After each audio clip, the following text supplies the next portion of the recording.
Good afternoon, good evening, everyone. My name is David Phelp. I'm with Metrolinx, and I welcome you tonight to our Go Expansion information session on the Don Valley Layover. I'm so pleased that so many of you could join us tonight, and we really look forward to having this conversation with you. I will be taking through a brief presentation and then opening up the floor to questions, both for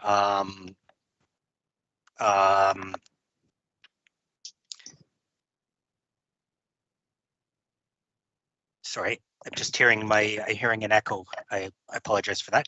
Uh, um, and then we've got a panel of four of us tonight that are going to speak through a presentation, give you some background about the project for those that aren't familiar. We have some responses to some of the questions we've had in the community, but most importantly, we want to talk about next steps for the project, and it's really a program of next steps that are focused on community consultation, working internally on understanding our requirements, as well as working with stakeholders like the City of Toronto and TRCA. We do have lots of answers for you tonight, but we don't have all the answers. And I think where we don't have answers, we want to have those communications, those conversations with you and our other partners to understand what's important to you.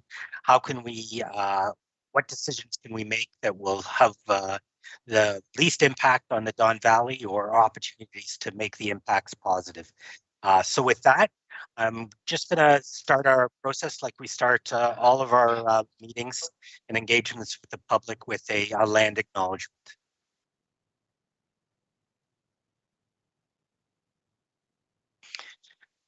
Let us take a moment to acknowledge that we are on the traditional territory of many nations, in particular the Mississaugas of the Credit, the Anishtabeg, the Haudenosaunee, and the Wendat peoples. We acknowledge that Metrolinx operates on this land and has a responsibility to work with the original keepers of this territory and the many diverse indigenous people living here today. Thanks very much. I'll turn it over. The other thing we like to start our meetings with, safety is a very important priority for Metrolinx. It's our #1 priority. And Trevor Anderson's got a safety moment to start off this evening. Good evening, everyone. My name is Trevor Anderson. I'm a Union Station and Early Works program sponsor here at Metrolinx. I will be walking through some of the details on the project with you, but I will start with the safety moment. As we know, for many folks who are in and around schools or have children in school, this is the last day of school for many. And although it's been a different school year, we are looking for things to do with our children, and our children are naturally curious and adventurous. One thing we need to be mindful of is their activities, their play, their engagement around rail corridors, and to be safe and stay away from rail corridors as much as possible. The impact of a train hitting or striking or injuring any children is very difficult, very tragic, and not what we want to have. So we do stress rail safety around rail corridors at crossings, along corridors, and so on, so we can avoid that. We did have an incident today in our rail corridor near Guelph, where we did have 2 individuals that were taking pictures of trains near the rail corridor, and one train nearly struck them. So we do want to be very careful about that, and do stress that for children and young adults to be careful around rail corridors. Even if the corridor may seem abandoned or may have a low frequency of trains, there's still a risk for injury. So I'll hand it back to you, David. Thank you. Thank you very much, Kevin. It's a sobering reminder. I'll just introduce the panelists. I'm remiss in not doing that. Mariana Osjenecki is our manager for environmental programs and assessment, and she's involved in the EA for this project. Trevor Anderson is our sponsor for Union Station, and this project is under his responsibilities for delivering the the right project in the right way. John Potter is from our design group. He's the manager there of design and has been working on design on corridor projects for the last period of time, and he's here to share his thoughts, as well as all of us are here to listen to your comments tonight. And folks in the Zoom room, Adrian Martins is a community relations specialist, and he's on the Toronto East team as I am. I'm the senior manager of community relations for Toronto East, and that's projects like the Don Valley that are east of Yonge Street. With that, I'll turn it over to Mariana. Yeah, thank you, David, and good evening, everyone. If I wouldn't mind just going back one slide. I think we have a couple of renderings on the slide before this one. There we go. That's great. Thank you so much. As David mentioned, we're here to talk this evening about the Don Valley layover facility, and we do have a couple of renderings here on the screen. One sort of showing an overhead view, and one rendering from the lower Don pathway. So just as an overview, what is being proposed here is a train layover facility, which will include 3 one-story buildings that will house train operators' facilities, and will perform some light maintenance and cleaning of the trains as well. Metrolinx will use the existing access road that's currently being used by the City of Toronto and the adjacent Hydro One facility, and we're not proposing any new track here. The track work is the trains will be stored on the Don branch, which is currently not in use, but which is owned by Metrolinx, and the location is immediately adjacent to the Don Valley Parkway. That is where the lower Don branch exists today, and so those tracks will be upgraded. As I said, they're currently not in use, but the part of the proposal is to update those tracks so that we can store 3 trains in a linear configuration, and that's to alleviate some of the congestion at Union Station. And we'll be going into a little bit more detail on the need for the layover in this location in some of the upcoming slides, but this is sort of an overview. The facility buildings themselves are located north of the Bloor Viaduct, so immediately north, and we are to as best as we can trying to take advantage of existing disturbed areas. We recognize right from the very beginning of this project that the Don Valley is a significant provides a significant ecological and cultural public space within the city. So we have tried through consultation with our stakeholders, with the City of Toronto, with the Toronto and Region Conservation Authority, as well as what we heard from the public, to minimize disturbance to the extent that we can. We can move on to the next slide. So what we're showing here is just it's a graphic of where we are in the process. What we have done is we've completed the environmental assessment process under the TPAP, which is the Transit Project Assessment Process. That was completed in March of this year as part of that environmental assessment process, we completed background environmental studies. We also completed community and stakeholder consultation, and also developed the conceptual design upon which the environmental assessment was based. So as I said, that part of the process was completed in March of this year, and we do have EA approval to proceed. However, as I said earlier, we do recognize that that this is a very important place within the City of Toronto, and we do recognize that our work in consulting with the community has only just begun, and so we do intend, or we're committed to working with the community to have that involvement on the future phases of this project. So, we do intend on going back to the public in forums such as this. If we, depending on how things go with how we are able to engage, but we'll also be working with the city and TRCA on implementing restoration and certainly compensating for any vegetation removals that we'll need in order to construct the facility itself.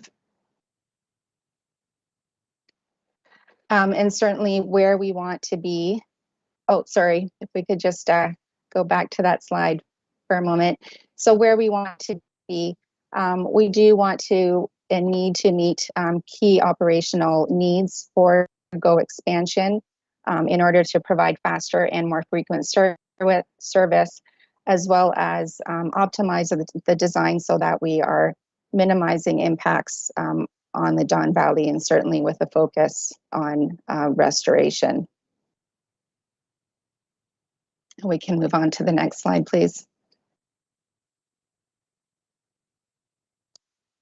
And I do believe I'm handing it over to Trevor at this point. Yes, you are, Marianne. Thank you. So what I'll walk through is the overall facility that we're planning on implementing, why we're doing it, and going through some of the other alternatives that we looked at and as part of the overall process. So in terms of what the facility is, we are looking at building a layover facility where we can store trains, typically trains that are used in the PM peak when they're not required for service in the middle of the day. As many people may know, in a typical transit operation or railway operation, there's a lot of vehicles that we use in the morning and in the afternoon to provide very frequent, high capacity type of service. In the middle of the day, we don't need as many vehicles, in this case train sets, so we need to store them somewhere when they're not needed. And then we'll bring them back in service between the morning when it's very busy, we store them in the middle of the day, and we run them in the evening, and then they go back to the end of the line where they started earlier that day.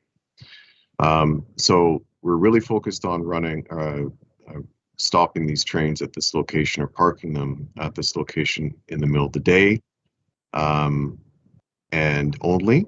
And we're looking at storing up to 3 trains in a linear configuration or tandem end to end, instead of putting them on separate tracks as we had done, as we had proposed in during the EA stage.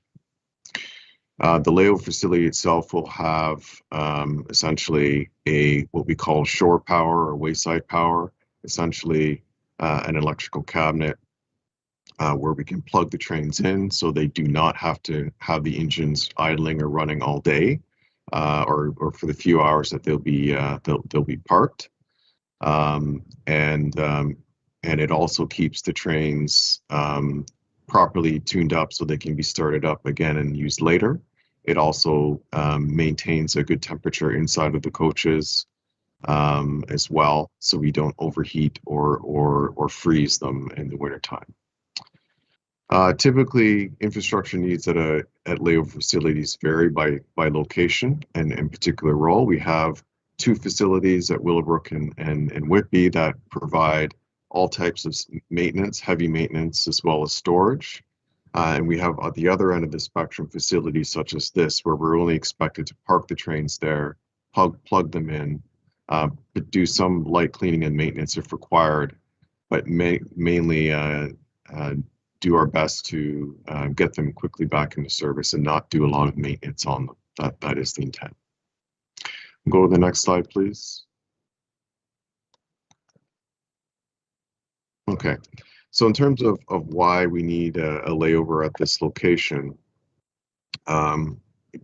certainly the genesis of why we would need this is coming out of the GO expansion program, where we're looking at doing significant increases in service over the long term.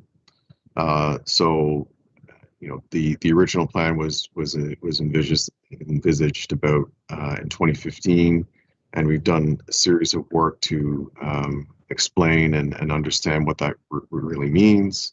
And even though we're looking at a current pandemic where our ridership has dropped significantly, which we'll get to later on in the slide, we do expect to build for the long term, and this is part of that long-term view. Essentially, given how the service comes in, we have all the trains and all the services converging at Union Station as the main destination, and then we have a series of empty trains that leave Union Station either to go on to another trip to pick up more passengers, or to go and store.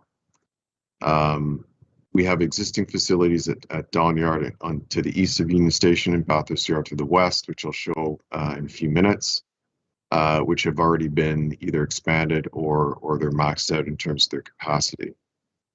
So what we're looking at doing is, instead of attempting to expand at those locations or sending trains far afield to store, using rail capacity, using and costing fuel and operating costs to do that. The view here is that we would use our existing infrastructure, which is the Metrolinx owned Don branch, which Mariana identified, and as much as we can to store the trains at this location and have them close to Union Station and put them back where they're needed in the afternoon. We are doing a series of construction at Union Station and across the network over the next few years as part of GO expansion.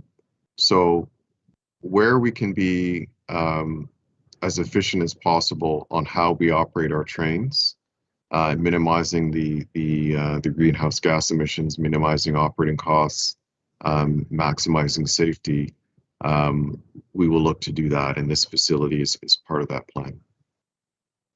Next slide, please.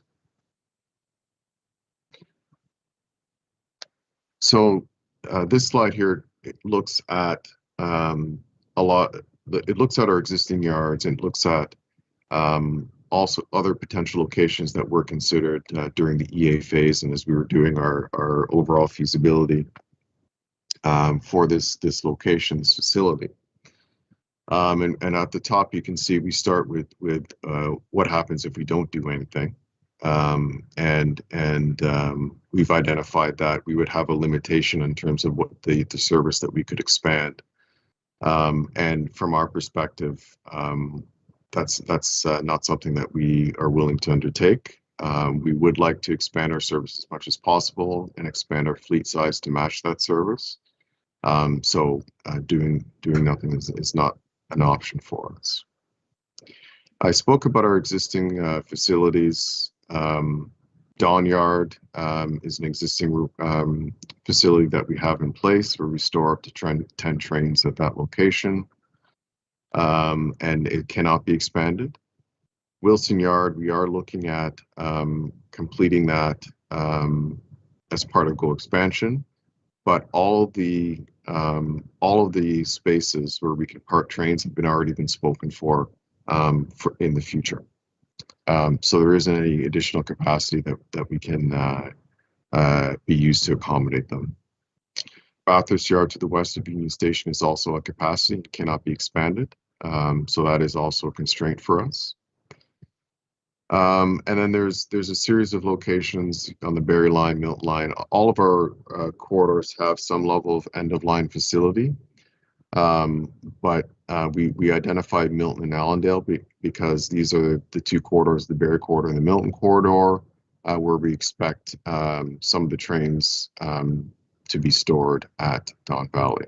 So again, really looking at a long distance to send trains back to the end of the line.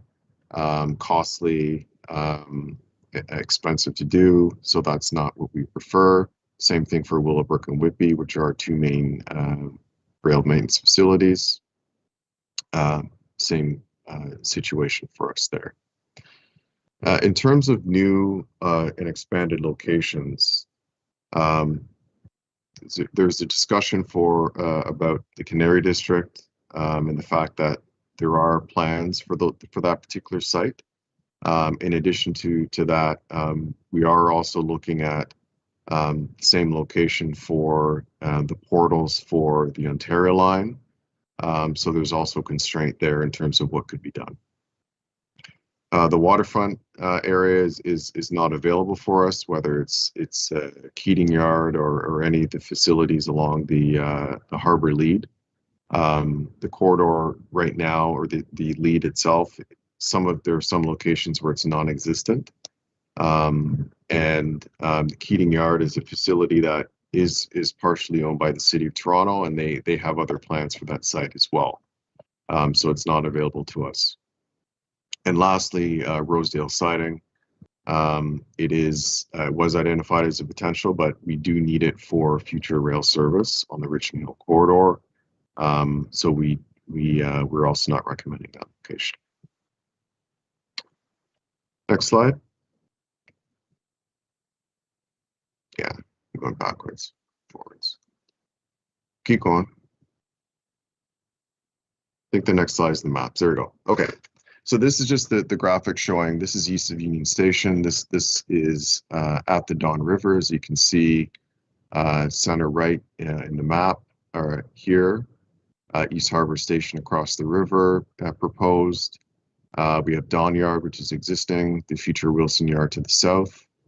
To the north is the lands that are being proposed for affordable housing, the school, and the portals for the Ontario line. And to the south of Wilson Yard is also the Gardner reconstruction area that the city currently owns those lands and is not willing they're willing to continue to use them for that purpose. And Keating Yard and Harbor Lead is also in that area. Next slide shows the location to the west. Bathurst Yard is the only facility we have within the Union Station rail corridor, just around the Spadina and Front intersection in the City of Toronto. So it's an existing yard today. We also plan to put in the future Spadina GO station in this location. And this is also the site of the future planned orchid development as well. So there's a lot happening in this location that is also a significant constraint and prevents us from expanding this facility. Next slide. Yeah, so this is just our schematic of our system map showing our existing heavy facilities. So Willowbrook is the original one from the 60s, and the main facility opened in 1979. We have Whitby Rail Maintenance Facility, which opened a few years ago, is in place in Whitby. And then we have the Allendale Layover, which is at the north end of the Barrie corridor, and the Milton Layover as well on the end of the Milton corridor. So those are the four that we'd like to point out, but also at the end of each line, we do have layover facilities for the other corridors, Lakeshore West, Stouffville, Richmond Hill, and Kitchener. So, but you can see by this graphic, sorry, you can see by this graphic, you know, the distance that we're speaking, where we're looking at, when we're looking at trains coming in from 60 or 100 kilometers, up to 100 kilometers away, coming into downtown. Ideally, we'd like to store them close to where they're needed in the afternoon instead of sending them all the way out to the end of the line in Allendale, 100 kilometers away, or Kitchener as well, and have them come back in. Next slide.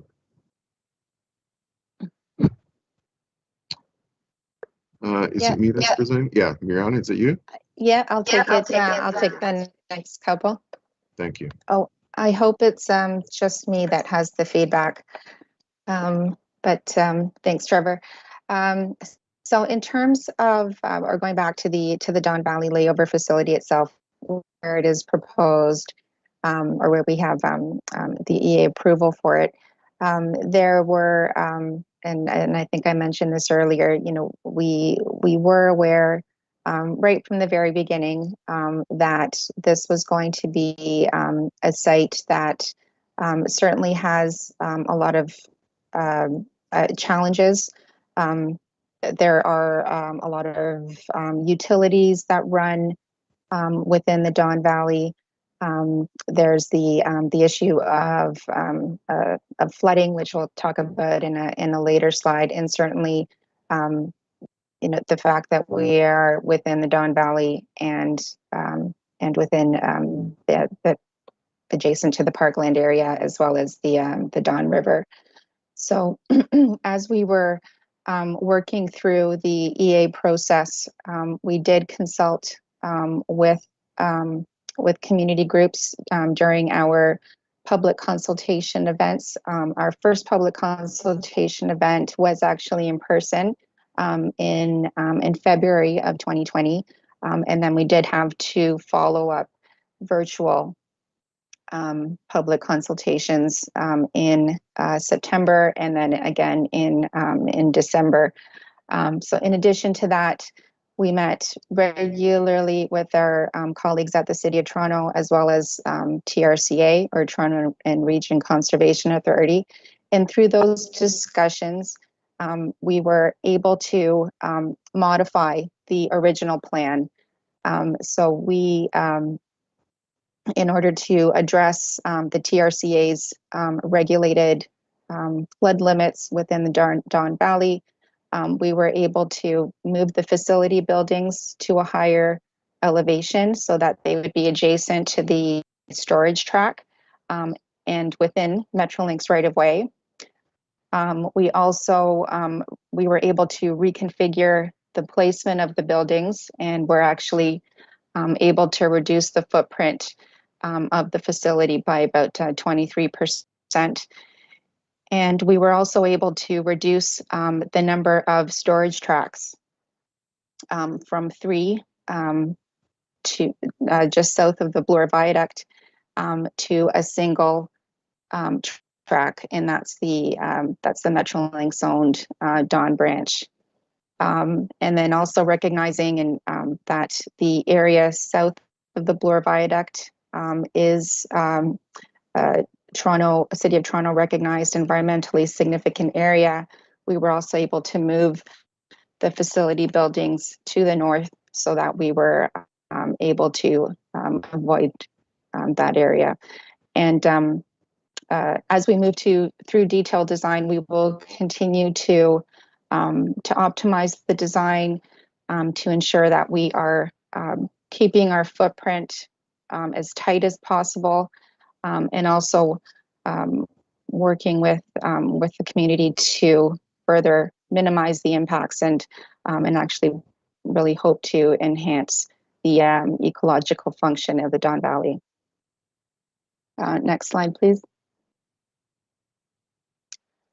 So some of the concerns that we have heard, you know, during the during the TPAP or EA phase, and also in the months since we obtained EA approval, you know, bringing industrial operations back into the Don Valley, that we're reversing the renaturalization work in the Don Valley that has taken place over the past 20 to 30 years, and the impacts to the trail users, or potential impacts to trail users. So certainly people are concerned with blocking views of the Bloor Viaduct, or view into the Don Valley from the Bloor Viaduct.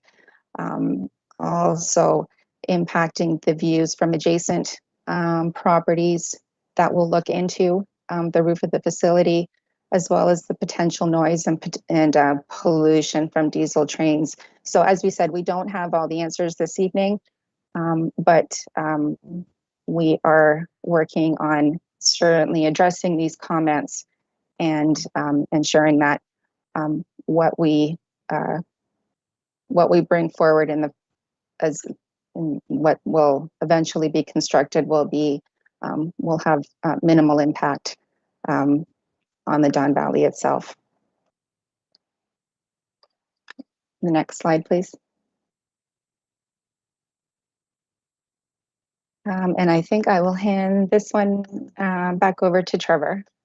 Yeah, thanks, Brianna. So this slide just talks through what part of what we're going to be doing next, as part of our review, to make sure that we're moving forward from the EA and some of the discussions and consultations that we've had. How do we move forward? So what I'm focused on over the next few months is really refining our project requirements and understanding the limits of what we can actually do to safely and efficiently operate this layover in the context of the valley, in the context of where we are in the community, where we are in relationship to Don Valley, so on and so forth. So that really comes down to really understanding how the service will operate in and out of this facility, and also what this looks like in terms of how maintenance will be done. So what types of maintenance will happen, when, where, who will be coming in, how they will be getting there, back and forth, etc. These are things that we need to define and confirm before we move forward with the actual design of this facility. And what that really is focusing on is taking where we started it on in the reference design in the EA, and really making sure that based on the refinements of these requirements, it still makes sense, and identifying changes that are required, which is inclusive of the process of design, but also taking into account the feedback that we do receive from them. So we're looking at the flood proofing. We're looking at the future plans that VIA may still have as part of high frequency rail, and whether or not that will impact what we're proposing. All these are going to be taken into account as we do move forward, and we'll speak to the timelines as later on in the presentation. But that's where we are to start.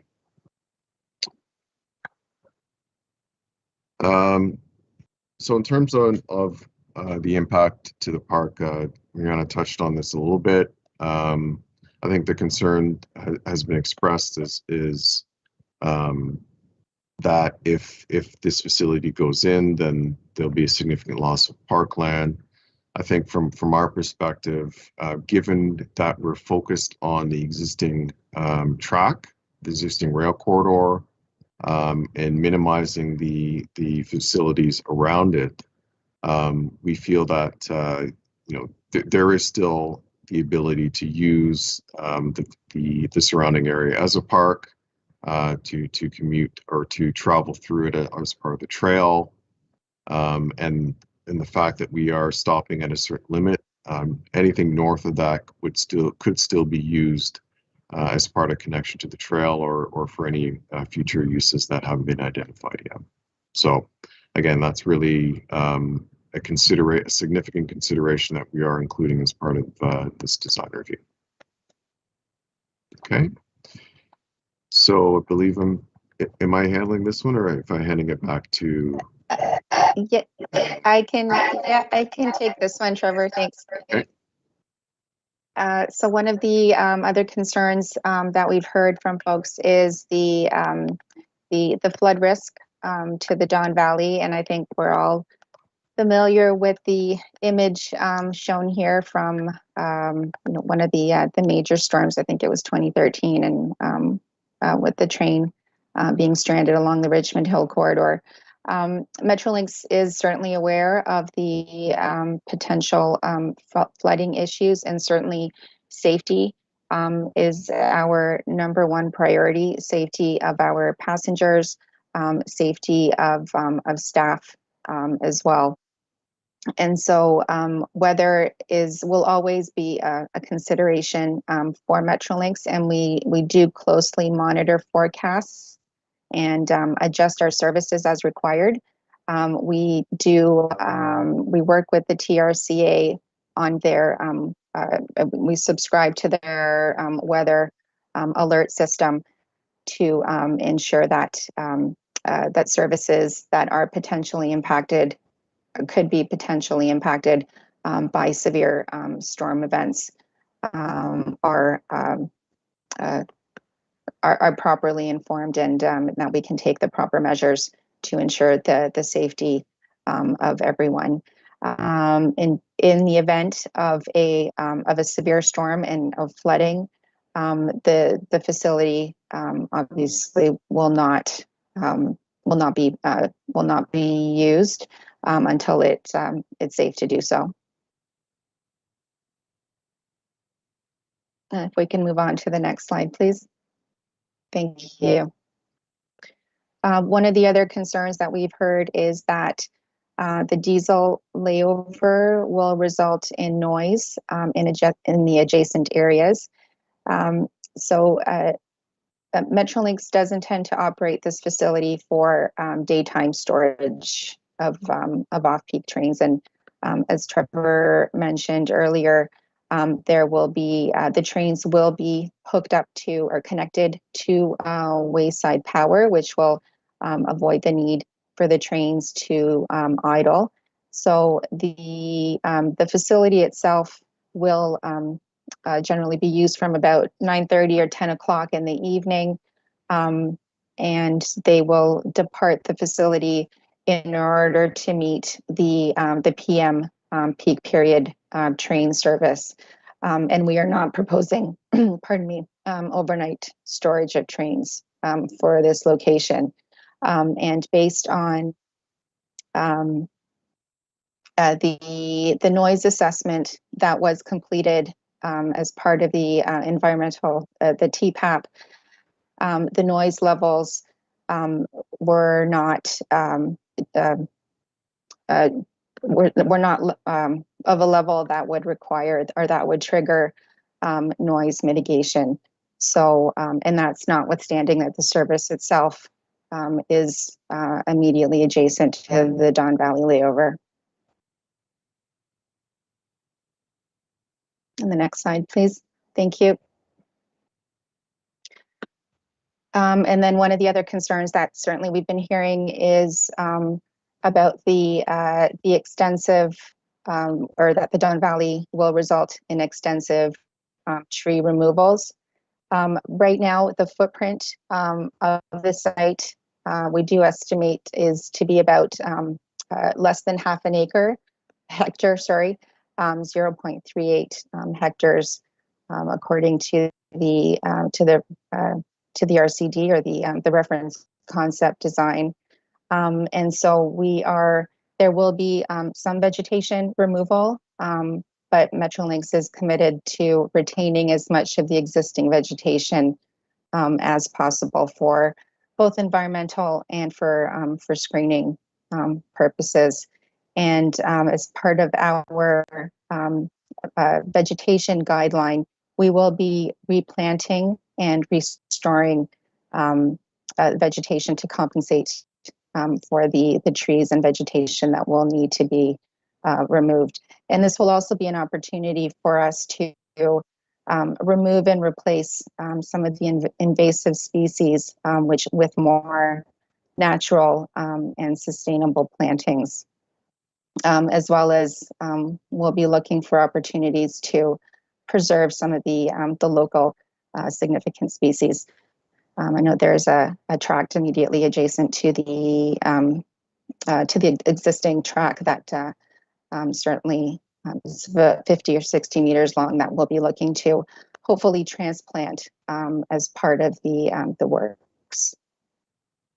And then certainly vegetative screening will be a key element of the facility's design.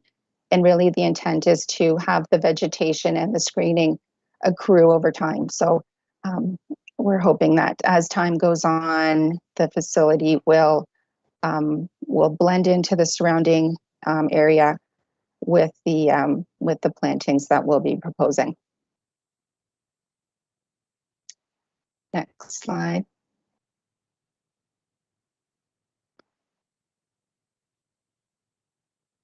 John, did you want to speak briefly to these slides?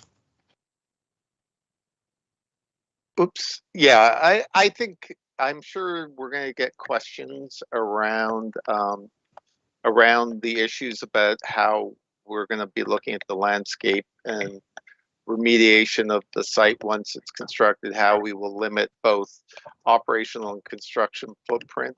So, I mean, these are some of the details. Obviously, we're going to be, you know, the landscape restoration is going to be a key part of the project, and that is something that we're going to pick up in, you know, when we move into detailed design. You know, the idea of vegetative screening and other, you know, other architectural strategies to fit this into its setting. That'll also be explored in greater detail during the detailed design phase. And that also talks, that's how we can start to look at ways of addressing the issue of overlook that's being raised by several people in the community. And we've dealt with this before in another project on the far west side of the Union Station rail corridor. A big one, of course, is lighting. Really what you want to do is minimize light pollution. Of course, the DVP itself has creates a lot of light spillage, but once we're sort of trying to avoid impact to the valley itself, the environmentally sensitive areas, and there's a lot of good lighting specifications we can apply to it. And when you talk about anti-graffiti coating, really we're also just talking about retaining wall structures that have patterned concrete. We do, because these retaining wall structures are not directly adjacent to the rail line itself, we can start to look at vegetative screening. Again, as Mariana said, vegetative screening where the benefits will accrue over time as the vine structures grow in. But these are just other ways that we hope to be able to, over time have this facility disappear.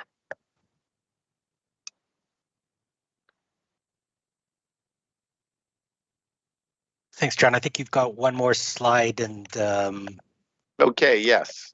So so when we're talking about with Metrolinx, safety is our number one priority, and that'll also extend to the safety of the people using the valley for recreational purposes, both during construction and after construction.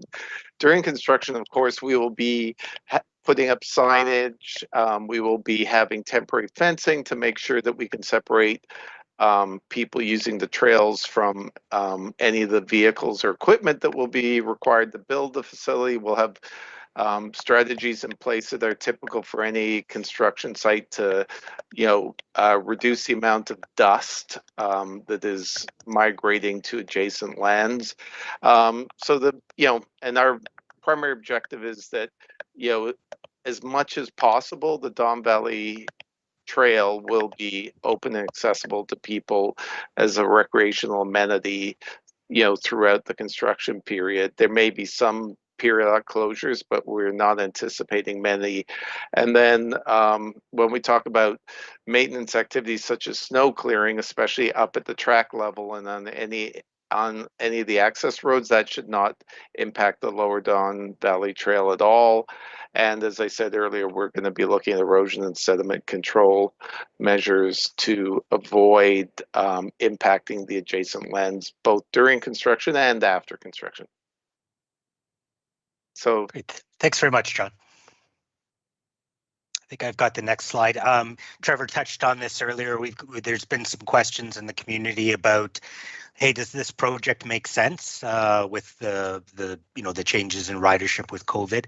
We've seen this on a lot of the projects, and our answer is, as Trevor mentioned, we're not building for the short term, we're building for the longer term.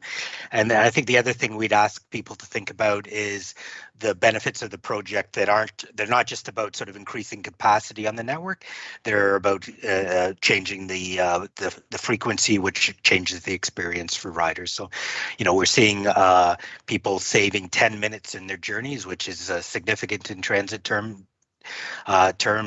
We're bringing more people closer to rapid all-day service than ever before, and there's certainly been a lot of excitement in that, and we expect that excitement to continue as we move forward. And just in the map is just evidence of where people will be saving time. So there's more information about that, but we just sort of want to give the question, yeah, we've taken a hit on ridership with COVID, but we really, when we look long term, this is infrastructure that's probably needed now and will continue to be needed in the future. So I think I've got a couple of slides.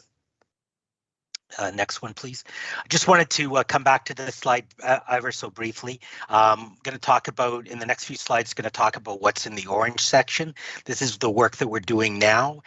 This is us working with you, working with our stakeholders to answer the questions we don't have answers for, to identify priorities. So we want to speak to the community. We want to speak to our stakeholders and then the important work that Trevor and his team are doing in terms of getting the facilities right and looking for any and all opportunities to reduce the footprint of the project. I'm going to start off with just the first. We've got a couple of slides just sort of that illustrate where what we've done to this point and what we're intending to do over the coming months. If we just go to the next slide, please. So around community consultation, we have been out consulting with the community. Mariana highlighted the EA process that is consultation is part of that. I think it's she also provided quite a few examples of how that input had impacted the design that's our starting place for today. And coming up, we do want to have site walks and discussions with groups and individuals. We're going to hold stakeholder workshops.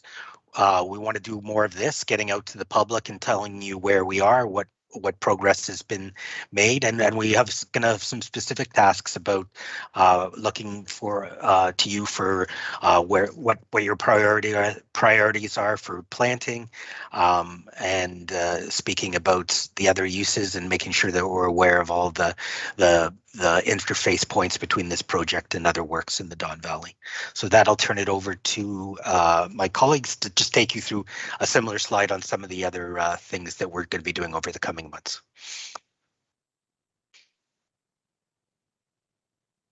Trevor, I think you were going to speak to this. I know you spoke quite a bit to it earlier.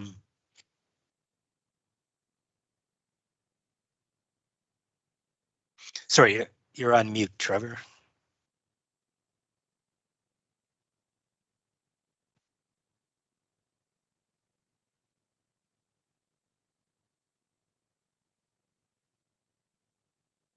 Sorry, I don't know if Trevor can't get off of mute. I apologize for that. I think what we wanted to highlight here is we've completed work on things like flooding, the environmental assessment. Sorry, I see Trevor's back. Yeah, no, absolutely. Sorry about that. My mute button wanted to fight with me for a little bit. So certainly all the options in terms of addressing flooding and updating, all of those things have been completed in terms of the environmental assessment and so on. In terms of the study moving forward, as I mentioned before, we are going to be consulting a little bit on that as we get ourselves organized and set up to do so. You know, we'll use different tools and ways to engage you on that. And then we'll also speak to how we'll look at the future use overall from a rail operations perspective and a trail perspective as well. Thanks, Trevor. Okay.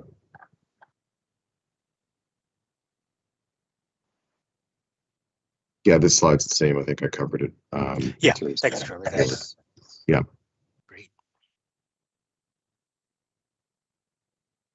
I think similarly, we touched on the trees and vegetation. I touched on it just more recently. There's lots of conversations to be had, but also some work. We'll complete an arborist report.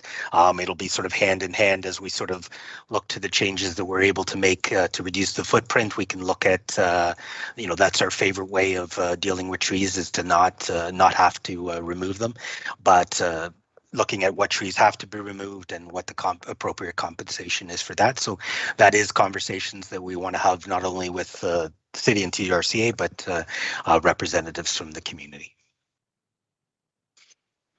And just this is our next step slide. So we were through the EA.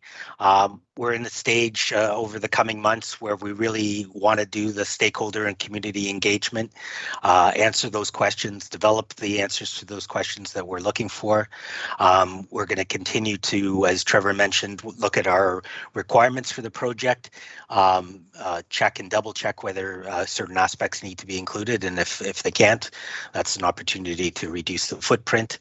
We'll be setting up, when we get into the construction phase, we'll be having we just highlighted here sort of a special form of community engagement in the form of a construction liaison committee. This is going to be, you know, each situation is unique, but I think we want to get trail users in here, people that enjoy the Don Valley, so that we can communicate effectively and understand concerns through the construction project. And just highlighting that construction could start as early as 2022. That'll be refined as we move forward with the design and other processes. So thanks very much for letting us share that background information. I just want to acknowledge we have some elected officials in attendance tonight. We have Councillors Fletcher and Layton, and MPP Tabbins is also here. So with those introductions, I'm going to start with the questions that were entered into the by folks and that have been voted up to the top. So we'll do some of that, and then we have also some people in our Zoom chat room, and we'll be taking questions from those individuals. So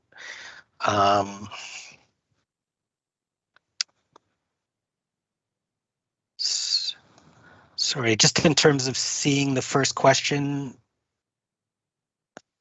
can someone remind me where I should be looking?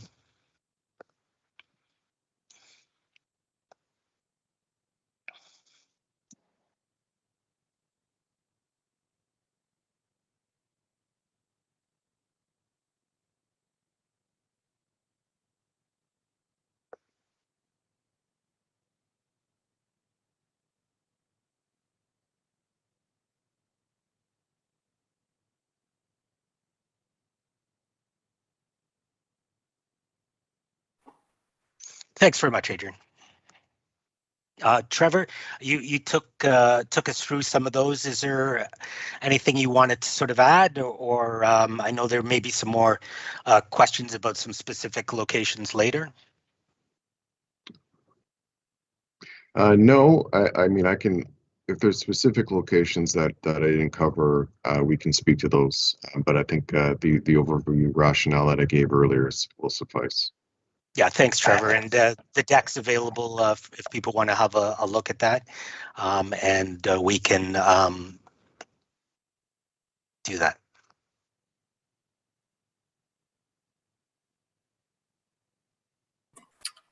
All right, the next submitted question then, can we review the reports to enhance public input?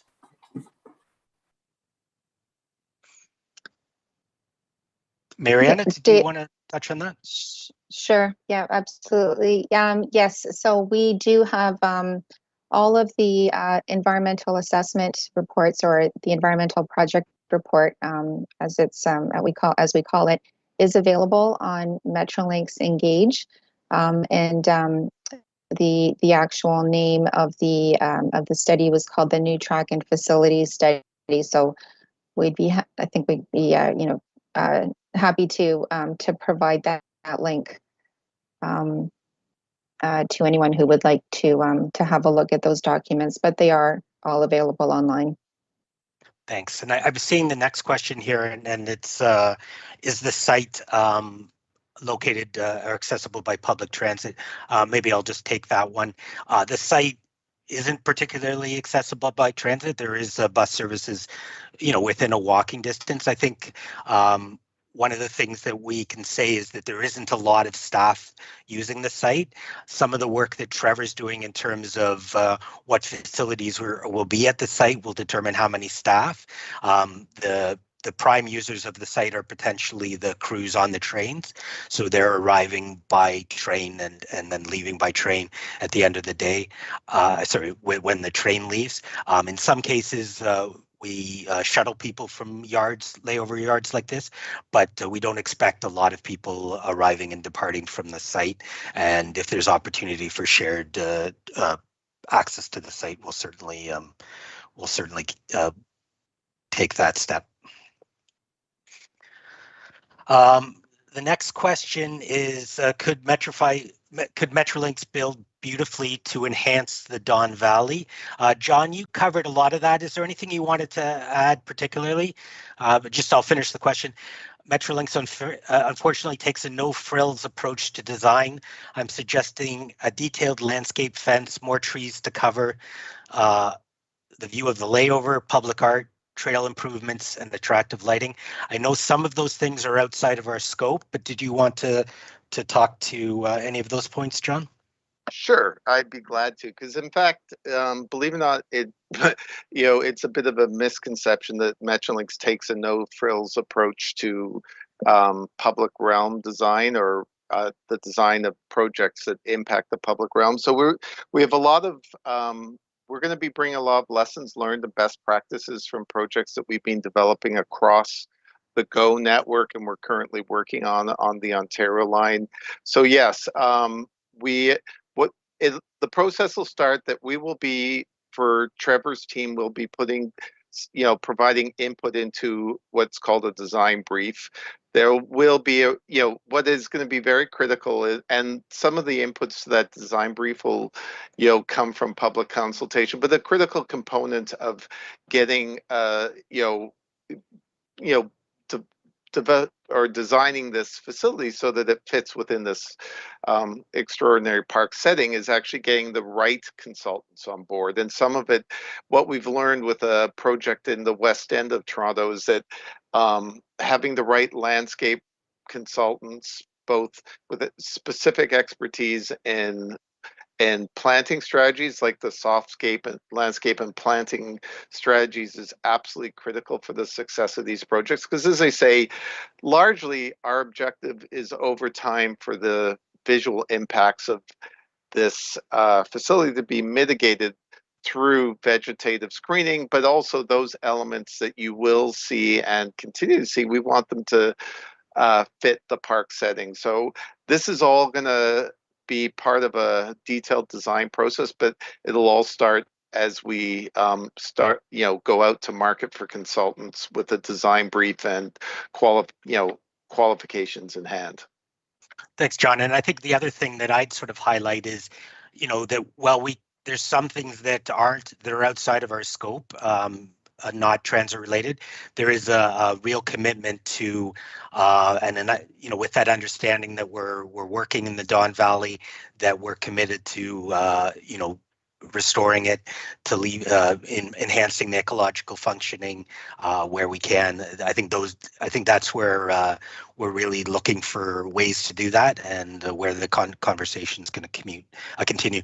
I'm just going to do one more, and then I'll turn it over to our friends that have been waiting to make comments. How will this affect the residents that live in the area? We deal with noise from the DVP every night, and having a layover site for trains will only add to the impact on residents. Please consider an alternative sites where your trains will have less impact. Mariana, can I ask, I know you spoke to the noise issue before. Maybe you can speak a little bit about the noise assessments that were done and then what some of the findings were? Yeah, so yeah, absolutely, David. So as part of the environmental assessment, we did complete both a construction noise impact assessment as well as an operational noise impact assessment.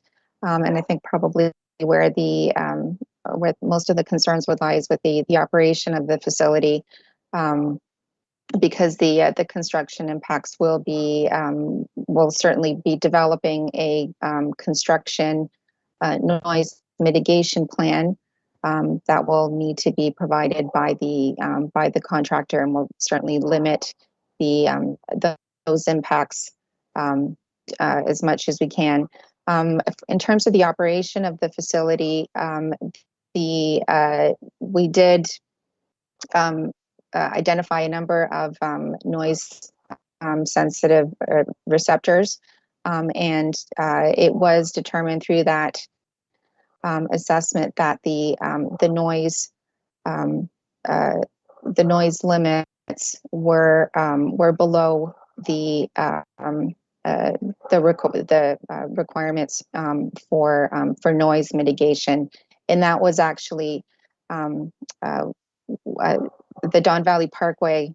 The noise from the Don Valley Parkway was actually not included as part of that assessment in order to provide a more fair and balanced assessment. So given that the DVP is an existing source of noise, the operation of the facility will not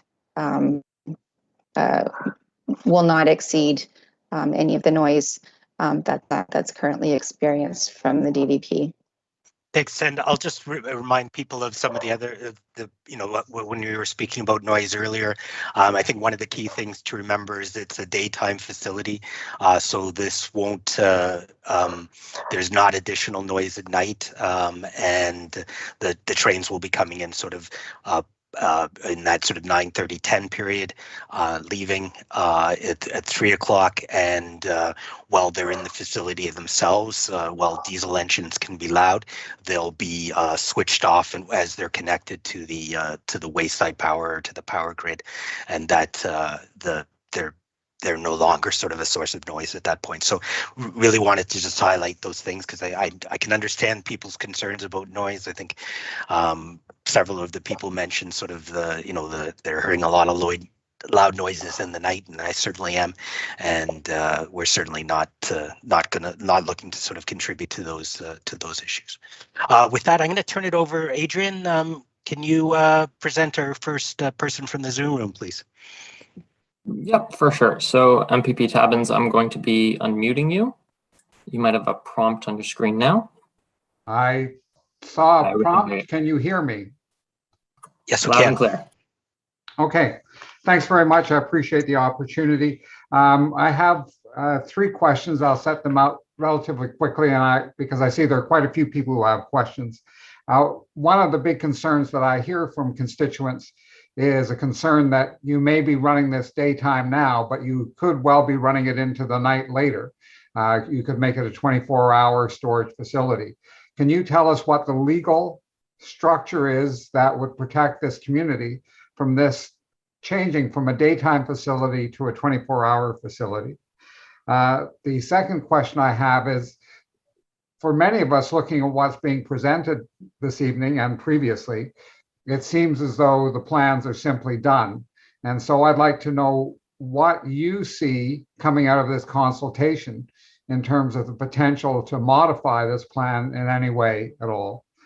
And the last, and I've raised this in a meeting that I had with staff recently, you noted that the land in the Canary District, which is adjacent to the Don Yard, has some buildings that are proposed for it that are currently in an advanced process of rezoning.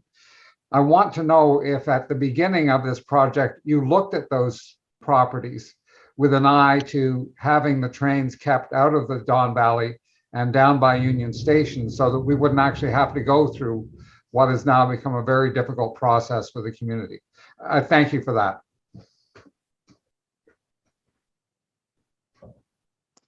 Thank you, MPP. Adrian, sorry, Mariana, could you, I think the first one's probably a good one for you. Sure. Yeah, thank you. Yeah, certainly with respect to the first question about the daytime storage and any future plans to convert the facility to a nighttime or 24-hour facility, we do have EA approval for the daytime storage. So if there were any plans to convert or extend hours into the evening, or certainly make it or reduce the operating hours, we would have to go back and do additional studies, consult with the public, and prepare an addendum to that EA. Great. Trevor, did you want to speak to the Canary site, or Mariana? Yeah, so I think in terms of our look at the considerations of that area, as part of the broader works around the Union Station area, we looked at what that site will become as part of an initial scan, and typically as part of EAs, our environmental assessments, we'll do a site selection review, and we'll also look at the context of where additional sites are and what's happening in terms of development. So in that particular location, we identified what the future use was, and we also knew that the Ontario line was also in that area. So given all the constraints and issues, it became quite apparent to us that it was not a site that we could potentially use. And also, if you look at that particular location, we do have beyond the land itself, we do have the Richmond Hill corridor that curves around it. So there's also constraints there that make it less suitable based on what our needs are. And I think the last piece is the last question was around the modifications to the plan. I think from our perspective, the need justification is there to continue to develop and use this facility eventually. But certainly our discussions will continue about, certainly based on the feedback that we receive, how do we focus on changing or updating the facility to take into account some of the feedback that we get. We're all, as we mentioned before, we're always looking to reduce the footprint, to look at revising it and modifying it as long as it's safe and it's certainly efficient to operate and not challenge to work with. So we're always looking for that opportunity, and we'll continue to do that through our consultation. Thanks, Trevor. And I think I'll just throw in that particularly around vegetation and restoration. We know that some trees will have to be removed, some vegetation will have to be removed through the process, and you know, we do a lot of things when it comes to, you know, restoring that. We've restored it in different locations, but you know, we really see an opportunity to do something in the Don Valley that will benefit the Don Valley, and those are the conversations we want to have with the community and with our partner stakeholders, the city and the TRCA, and as well as Metrolinx, who the city and Metrolinx both own land, and the TRCA is obviously a big part of the work that gets done in the Don Valley. So that is something that we're very committed, and we see real value in terms of continuing those conversations. Adrian, another question? Yes, so C. Williams has a question about the rationale for GO expansion, and I'm going to ask to unmute you now. You should have the prompt. There we are. Thank you. Thank you for the opportunity to ask a question. First thing I wanted to note is that there has been no understanding that you've looked at the 11,000-year-old Wendat Trail, which is exactly where the bridge crosses the Don River. You have, although you do the land acknowledgement, you have not acknowledged the Indigenous history of the area, and there is no plan for anything in there. But that's not really my question. That's something that you guys are going to have to sort out. My question is around Bill C-12, which just passed today, which is all about greenhouse gas emissions. And basically what this is a facility for is diesel train and the expansion of diesel service, which is countering what Federal Bill C-12 is all about. I don't know how you can justify the expansion of diesel service in a period of climate change as we're experiencing. In addition to that, in your numbers, the full business case, you point out that you're getting cars off the road, but part of BC-12, Bill C-12 is to 100% of car sales will be electric in 2035. So your numbers are all wrong when it comes to what the actual benefits are of the business case for Go expansion. So my question is, when will you be redoing the numbers to actually forecast what the real ridership is going to be? Because right now your ridership is at 9%. The cost per rider is $300. The subsidy by taxpayers is $141 per rider. And why are we doing this to benefit 287 riders from Milton? Thanks for the question, Chris. I'm going to turn it over to, I can't.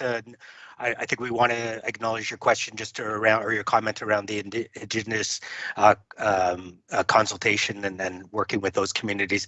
So, we're committed to working with them in a meaningful way, and we're going to continue to do so through the process. The environmental assessment included archaeological work in the Don Valley, and as well as reaching out to the Indigenous communities. Anything you wanted to add, Mariana? Yes. Yeah, thanks, David. Yeah, we do have, through our Indigenous Relations Office, we do share our archaeology reports, and we are working on continuously improving our relationships with the Indigenous nations that are over which we operate in the province of Ontario. Great. In terms of the business case and the case for Go expansion, Trevor, did you want to make some comments on that? Sure. Okay, so certainly Go expansion itself was certainly identified 2014, 2015 as an initial business case. It was updated 2018, 2019, still showing strong rationale for doing so. And now we're in a pandemic, right? So I think from our perspective, we will be looking to update our ridership forecasts and so on to reflect essentially what will be a dip in ridership and expected recovery in ridership. And we will do that as we move forward with this project and with the other projects that we have across the network. So we do expect that ridership will recover. Ridership has recovered after recessions. It has recovered after other significant events, and we do expect it to recover. Now, the makeup of that ridership might change, but the overall volume is expected to recover and bounce back. The other thing to note as well is that we will be focusing, although the initial ridership will be, or the initial service will be provided by diesel trains, this layover will be capable to be converted to electric in the future. So if we do, and we are expected to move forward with electric trains, the expectation is that we will be providing the infrastructure to do that leading up to this facility as part of the broader Go expansion program. And the last thing to note as well is that The ridership isn't just 271 people for Milton. We're looking at ridership across the entire corridor. The Milton corridor, for example, is our third highest ridership corridor in the network. The Barrie corridor is another high ridership corridor as well.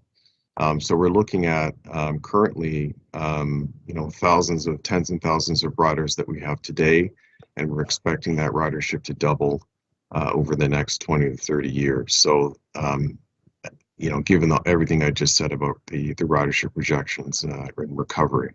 So that's essentially what we're looking at from an overall perspective, and that's why we are looking to expand our services and expand our facilities across our GO network.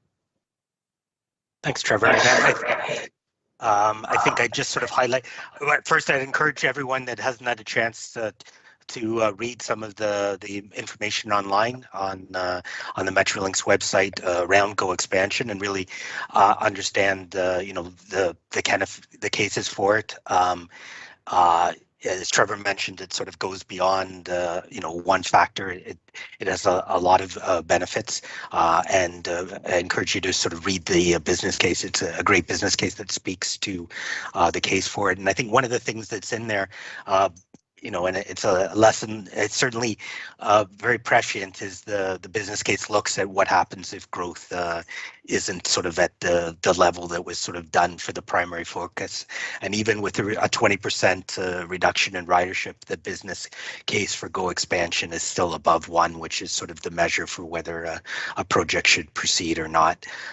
So thanks very much for the question on the business case. And yeah, if there's further questions, or I'd encourage also people to have a look at it. It's a really impressive program, what Go expansion is, and it's hard to sort of cover it in one evening. Adrian, did another question? Yep. The next question is from Floyd Ruskin. Floyd, I'm unmuting you. Excuse me. I'm unmuting you now. Hi, I've got 2 questions. First one is for Trevor.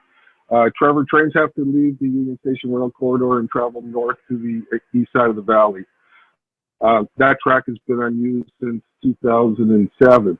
Why not lay over your trains there? They're in close proximity to Union Station, quick turnaround, no problem. You already own the land. The land is already degraded and polluted. Why not use that? The second one is a much larger question that has to do with the 6 simultaneous infrastructure projects that will be happening in the Don Valley, the lower reaches of the Don Valley. 4 of them are Metrolinx projects: the expansion of the Lakeshore East Railway Bridge at Don Crossing, this Layover facility, and the Millwood Bridge for Ontario Line, and the other Ontario line that goes from Walmsley Brook to the Science Center. Each one of these projects, and additional, the city has 2 projects as well, has an individual environmental assessment. But they only look at their own projects. They don't look at the neighboring projects or the cumulative effects of all these projects happening at the same time, not only to trail users, not only to the vital, unique, biodiverse habitat that the Don Valley is, but also the wildlife that have to migrate up and down and through and backwards and forwards. So there seems to be a great rush for 2022 to put this together. Why not wait till an impact assessment is done on the cumulative effect of all these projects, instead of, well, we've got one for the Layover, we've got one for the Ontario Line Bridge, we've got one for the other Ontario Line Bridge. Let's do it properly. Let's do it properly. Maybe there's no cumulative effect. I doubt that very highly. So Trevor, first question was to you. I don't know who answers the other one. Thank you. Okay, thank you for that, Floyd. Appreciate it. Can you just clarify, your voice is a little bit muffled at the beginning. Can you clarify the location that you wanted me to speak to? Yes, there's there's tracks that run from Union Station out of the Don Yard, to make a big curve on an elevated track by Corktown Commons, and run up would be the east alongside the Lower Don Valley Recreational Trail, and that's the access to the east side layover facility. Presently, there's nothing running on there, man, unless you run trains over track that has trees growing through the rails, which I don't really think so. But if that's the access, why not leave your trains there instead of crossing over into accessible ravine parkland? Sure. Okay. So thanks for that. Thanks for clarifying. So I think so I'll answer the first question. Maybe Mariana, if you can handle the second one. I think from our perspective, we looked at Rosedale siding, which is one location, but identified we're looking to use that for service. And the second was around, I believe the Harbor Lead is what you're referring to, which part of that location will be looked at for the Wilson Yard itself. And even if we could use the Wilson Yard, I think the location of the Don Valley layover provides some advantage in terms of routing trains through Union Station to get to that location to turn around. And that's why that was part of the reason why we identified that location as well. So, I think there might be an opportunity to potentially walk through some of those details separately. And we can see if there's an opportunity to work through some of the ins and outs of the operation and how it relates to this particular location. But that's to handle it very briefly. That's the response for that. Trevor, I think you may have been referring to the lower portion of the Don branch. Maybe you could just touch on a couple of reasons why that area isn't sort of suitable, just in terms of the amount of space and the flooding and that type of issue. Yeah. I think we're going to take a look at, as part of the design, some of potentially reconfiguring some of the track in that particular location, but it is constrained because we do expect to use most of those tracks in the future for expanding Richmond Hill service. So we want to. There might be a future conflict that will happen. So one of the solutions is to actually look at using the Don branch in that particular location for this facility. And if I can just add to that, if I'm also thinking of the same area, that lower portion of the Don branch, that was an option that we had looked at one point, and storing the trains. It would require storing the trains over that bridge over the Don Valley, which wasn't feasible from a logistics as well as a loading perspective. So that was another reason why that particular area south along the Don branch we couldn't make that work. Did you want to speak to the cumulative effect and the EAs, the various EAs, Mariana? Mm-hmm. Yeah, so recognizing that there are a number of projects that are going on in the Don Valley, and we know there is the regional assessment that is currently with the minister to determine whether a regional assessment is required, and I believe that decision will be forthcoming towards the end of July. In terms of the cumulative effects, so we do coordinate with the other project teams within Metrolinx to ensure that we do find efficiencies and synergies, and to ensure that we're not, and certainly there is information sharing within the organization, so that we don't have overlap of projects, as well, and also to ensure that that the impacts of one, certainly with respect to flooding, we worked with the TRCA to develop a 3D hydraulic model, which confirmed that there would be no downstream flooding impacts as a result of the facility, which then we share with our colleagues on the other project teams. Great, thanks. And I think both of these are potential topics that we could have smaller sessions on, both talking about sort of making sure there's a good understanding of the rail lines in the Don Valley, and perhaps sort of speaking, having a session where we could talk about work with Ontario Line colleagues to talk about the works in the Don Valley. So that's something that we could do. I'm going to turn to the questions that were submitted previously. There's a couple that have sort of a similar theme, and I hope people will indulge if I'm going to read out the first one, and then I'll just make reference to the other.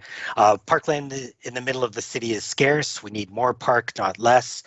What does a Don layer do to enhance the quality of life for us? Might be nice for the GO train, but most residents don't use it. And then I'm going to throw in, why does the layover have to be in a public park? And this one a little more provocative. How can Metrolinx justify the destruction of the Don Valley Park? Trevor or Mariana, did one of you want to start with those?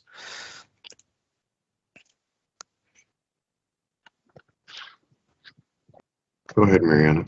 Okay. Yeah. So, I mean, in terms of the impacts on the Don Valley Park, with the improvements that we made during the EA on the conceptual design, we were really able to tuck the facility right up against the Don Valley Parkway, so that there are we won't have any long-term impacts to the trail users. As John mentioned earlier, there may be some short-term closures of the trail, but we'll certainly try and keep those to a minimum, and provide advance notice through the City of Toronto and through our stakeholder partners. So the impacts to the trail, we don't anticipate, as I said, any long-term impacts. With the vegetation compensation, with the restoration work that we are planning, we are hoping to have the facility sort of blend into the surroundings, certainly over time. Thanks. And I think just the one of the things I'd hope that people come away from tonight is sort of hopefully we've provided a better sense of what the project is and what it isn't. And I don't see a destruction of the park. It's not something that's being proposed. The trails are remaining open. We're doing all we can to reduce the size of the facility. So please, if you get a chance to take a look at our drawings and for sure identify your concerns, but I hope you don't go away sort of feeling like we're leaving a mark on the Don Valley Park. I want to go back to the calls, but before that, I just wanted to, again, there was a question online about the Indigenous sites. I think, Mariana, you addressed that.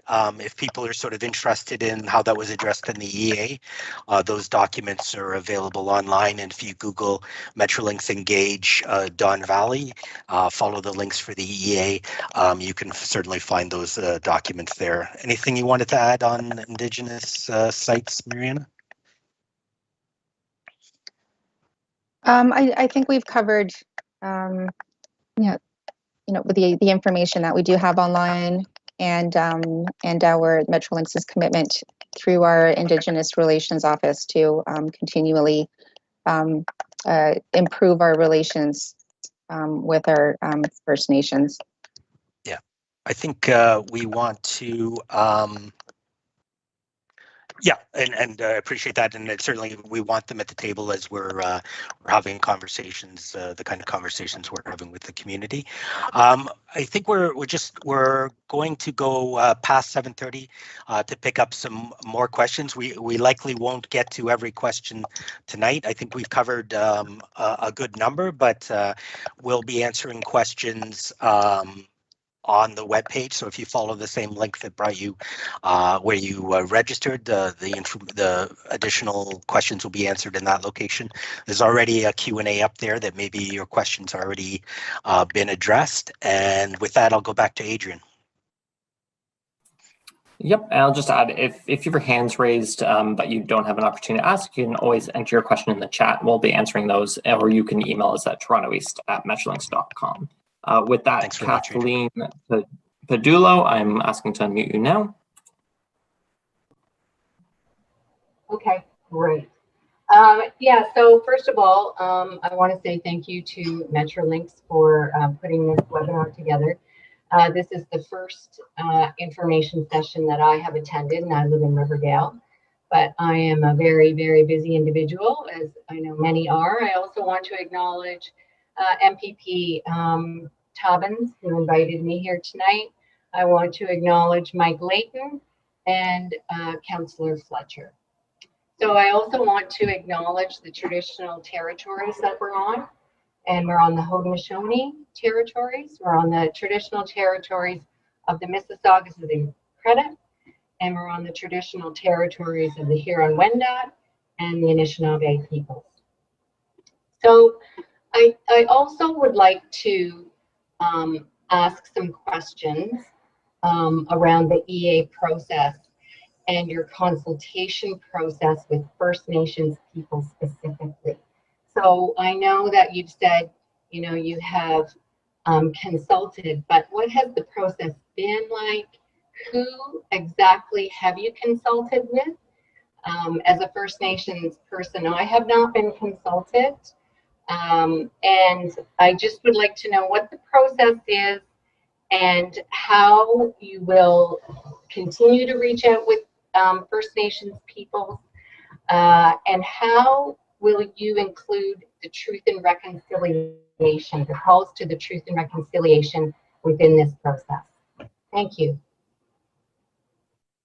Yeah, those are really great questions, and you know, we don't have our representatives from the Indigenous Relations Office on the call with us this evening, but certainly we can try to schedule a follow-up call to get a little bit more detail and to provide you with a more fulsome answer. But we do have a number or lists with contacts with the Indigenous nations that are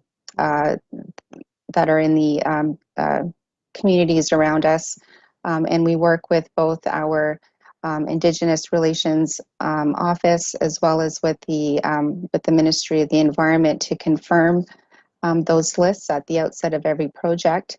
And in terms of the EA process, we do have the process that which we follow is to provide information prior to any consultation, points of consultation, as well as circulation of both draft and final environmental assessment reports. So typically, it is the archaeology reports where we circulate the drafts and incorporate any comments that are received from any of the nations, as well as the natural environment reports.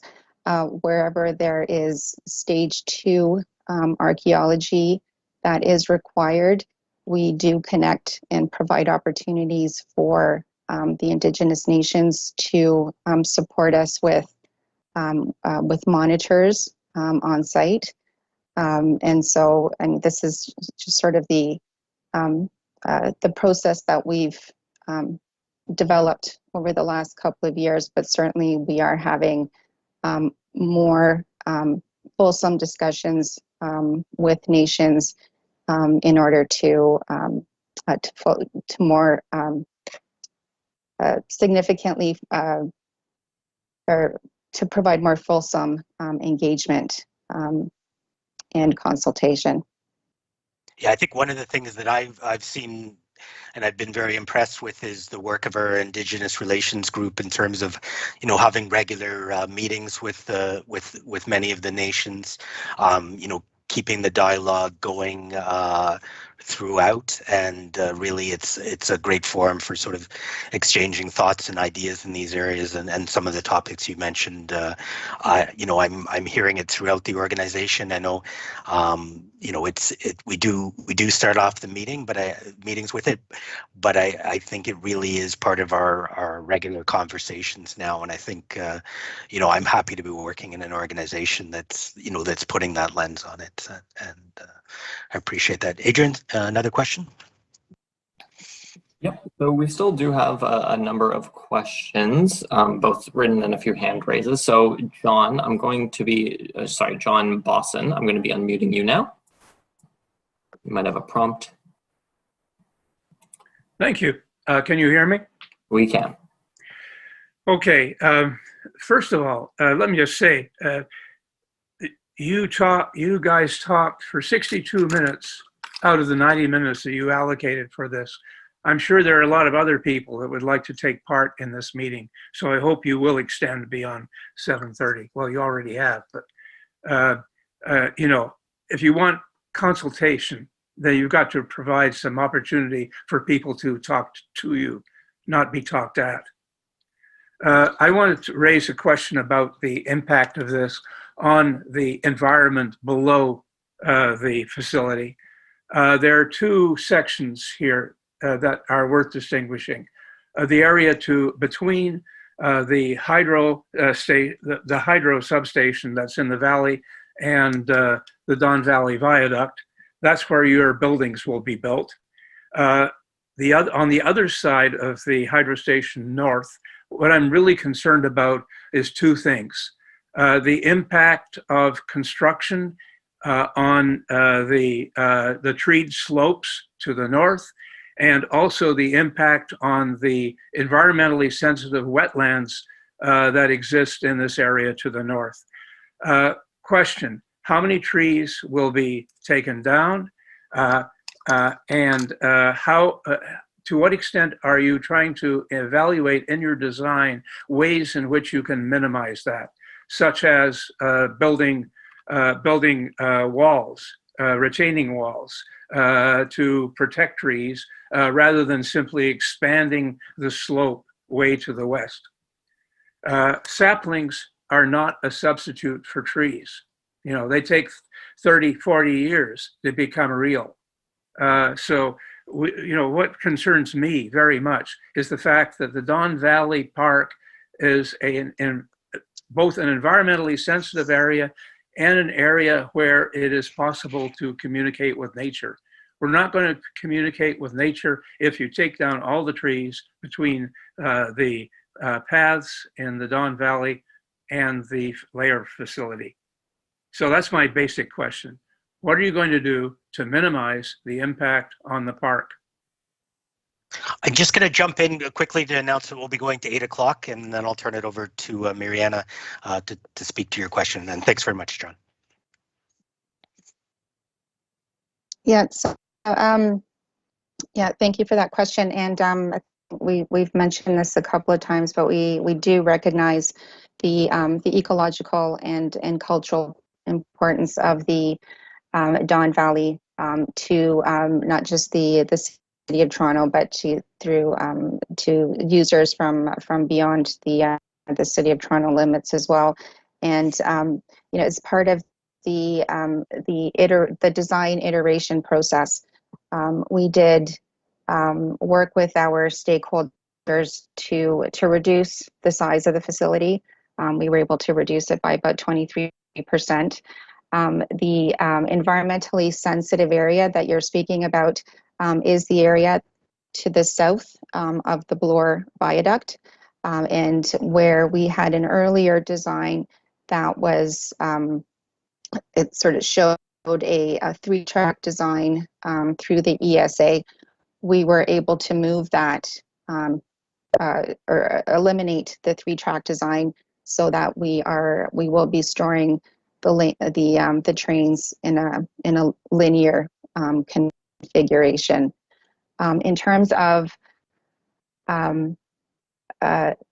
any further reduction to the footprint as we work through the detailed design, we will be looking to minimize the actual requirement, the footprint requirements, recognizing that we do have constraints. We have flooding constraint, the flood regulation requirements that we need to meet with the TRCA, and certainly we are aware of the wetland, the Helliwells wetland that is located north of the Hydro One facility, and where our reference concept design does show right now at a preliminary level that we will not be impacting Helliwells wetland. Certainly as we're going through detailed design, erosion and sediment controls will be developed. The final grading design will also be developed, and we'll be looking at different options in order to minimize any impacts into the wetland itself. Mariana and I had a chance to walk the valley last week, and to get some good information about the Halliwell wetland, and that's the kind of information we want to get from the community and for the experts, and as Mariana sort of said, minimize those impacts and really look for opportunities, as we're removing invasive species to put in the natural species and build habitat through that process. Adrian? The next question is from Allison Tasker. Allison, I'm going to unmute you now. Hello, thank you for this session. A lot of I had questions and comments that have been addressed by others already. My family has inhabited the Don Valley for the last 200 years, and we're responsible for some of the industrialization of it 200 years ago. However, in the last 40 or 50 years, my family has been very involved in bringing back the Don. And to many other people's points, I think it's extremely important that the hard work that's been done, and not just in single generations, but probably 2 or 3 generations of trying to rehabilitate the Don River, is not impacted by redeveloping this part of the Don Valley. One of the areas that has been commented on earlier are the brownfields that are down around Union Station in that corridor to the south of, at least along the east-west corridor. There's been significant effort to rehabilitate the Don Valley, and I think it's very important to not just recognize recreational trails, but the ecosystem that has been rehabilitated over the last 40 or 50 years. There's a lot of migratory birds, there's flora and fauna that have come back, and I don't think it's sufficient to say that you're going to plant a few trees. I think there needs to be, obviously the Bring Back the Don organization was folded in 2010, but I think there needs to be some engagement from an ecological perspective that hasn't been addressed as far as I can tell in this conversation so far. Thanks. Thanks very much, and I think one of my thoughts, and we'd if we can arrange a walk in the valley with yourself and some people. I know we've had a chance to talk to some people that have been involved in the Bring Back the Don group, and certainly we want to make sure that we're respecting the work that's already been done. We've got a bit of a sense of what's going on, but would welcome those. We had a chance to walk the valley the other day and sort of see where trees had been planted, and it's exciting to recognize the work that's been done, and are there opportunities for us to contribute to it through this work that we're doing. Adrian, you've got a couple more questions, or? Yeah, I've got one more raised hand from Lanny Selleck. Lanny, I'm going to mute you now. Hello, can you hear me? We can hear you. Okay. I'm going to be blunt. It's pretty simple. My question is, how can we trust you? Basically, you want us to trust you that you're going to make ecological improvements, that you're going to do cosmetic things to make it look prettier, that you're going to do things to make noise reduction. And in particular, for those of us who live incredibly near to this proposed facility, that you are not going to be interrupting my sleep with incremental over time trains coming and going and whatever in the middle of the night. And your answer to that is essentially, oh, we'd have to go back and apply for something to the government. That's your answer. Well, if it were the present government, hello, you're home free. So I want to know what your guarantees to me are, apart from, well, we plan to do this and we propose to do this and we want to do this and we love you. What are your plans? And forgive me if I sound rude, but I don't trust you guys. That's my question. Trevor, can I hand you that one?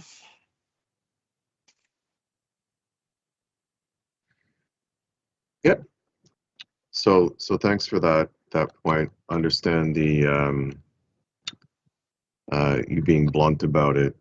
I think from our perspective, identifying what our objectives are with the project is clear, and I think Mariana's response about how we utilize the yard and what we need to do change is the same. I mean, I think the pat answer is there's no trains around to store them at night, if we're talking about that, because they're stored already at the end of the line.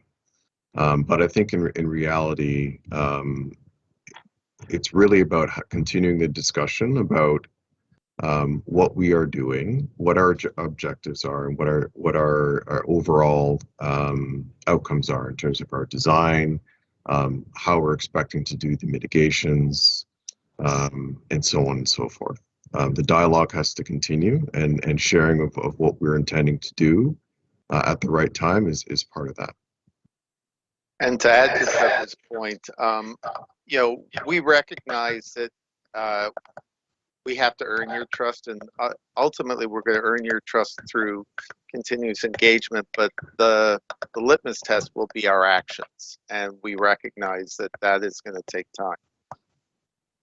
Yeah, perfect. Thanks, John.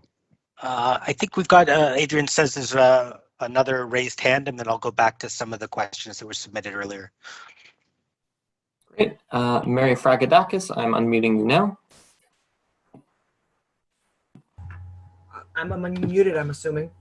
Yes, you are. Oh, perfect. Thank you so much. Lots of good questions have been asked. I don't actually want to repeat those ones, but I did want to kind of ask about the hours of construction and the noise and the vibration. I'm just wondering what your hours of work are and what the mitigation is to the neighborhoods directly nearby. And saying there's already high ambient noise from cars and or trains is actually really kind of irrelevant to efforts to not increase it. And putting in like noise walls, Yep. Nobody lives no one lives in the valley. They live above the valley. So what is going to be the impact of that noise, like reverbing off the wall and up through the valley into the neighborhood directly above? And so we did complete an operational noise assessment for the facility. And so as part of that assessment, we actually did not include the noise, the existing noise from the Don Valley, or sorry, from the DVP itself. And so the noise levels that are expected based on that assessment determine that that there would not be a significant increase in noise, and so noise walls are actually, we're not recommending noise walls in this location. But apart from that, Metrolinx has also committed to installing silencers on the locomotives and on the trains themselves, which have been proven to reduce the the noise levels by about 3 decibels. So we are implementing other measures to make our trains quieter, and then also with the inclusion of the wayside power, the trains themselves won't be idling for a significant period of time.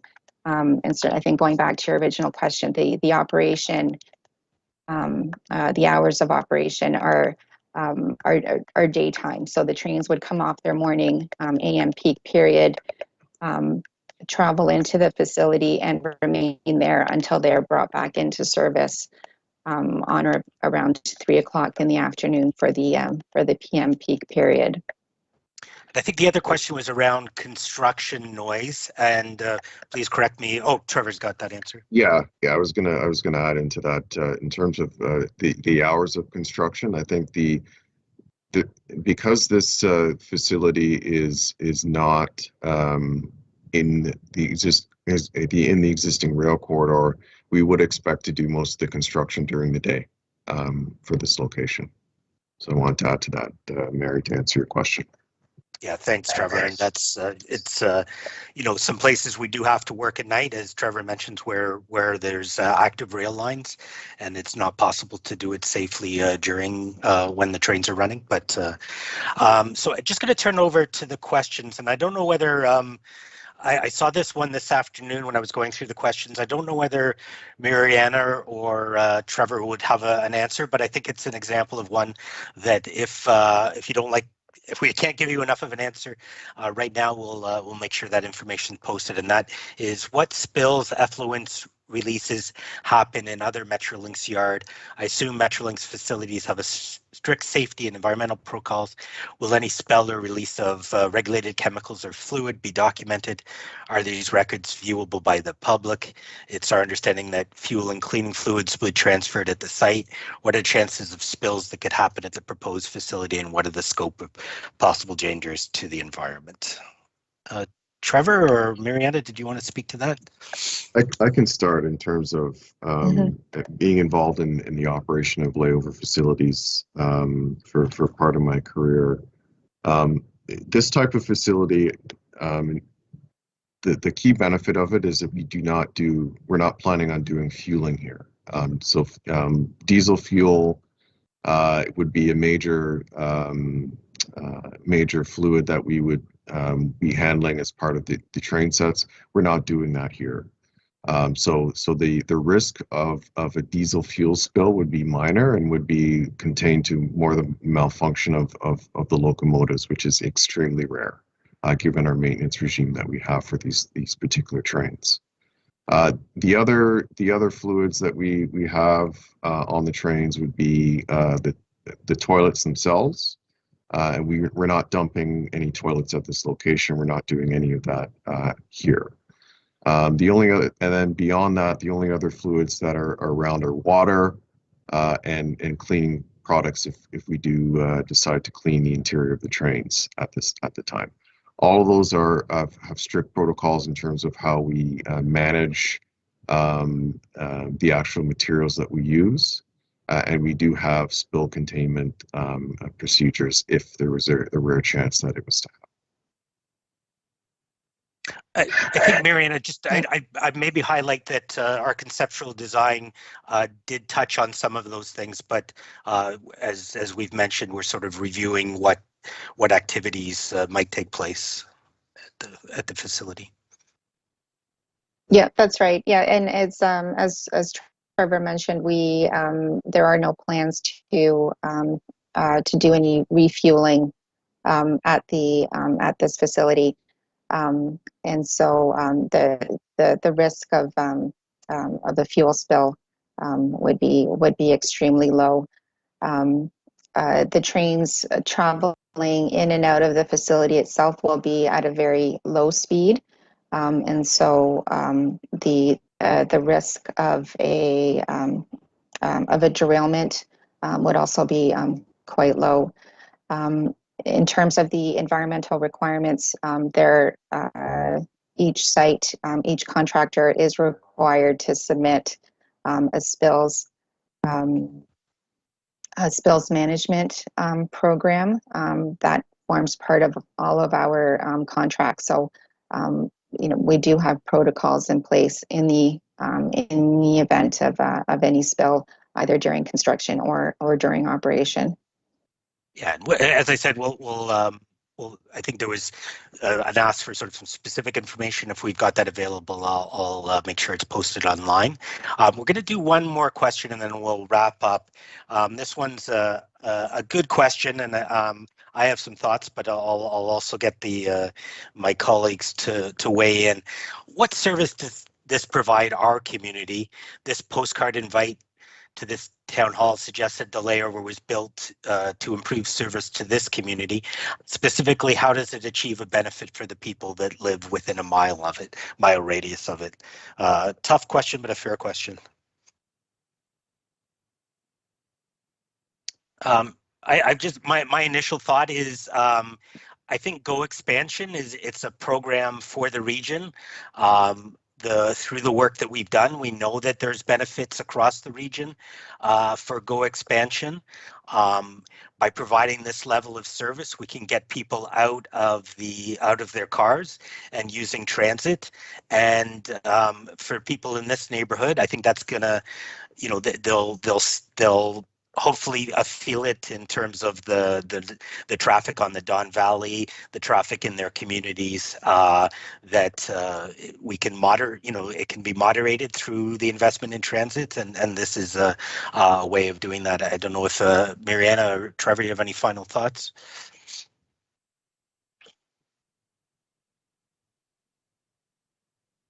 We do have a growing region in the GTHA. We're growing to future estimates of 9 million people, and so we do need to provide. It is our mandate to provide options for people to use transit on a regular basis, not just in the traditional sense to travel to downtown, but as we've seen that travel patterns are changing. We'd like to be able to offer people opportunities to travel throughout the GTHA, both into downtown and out to the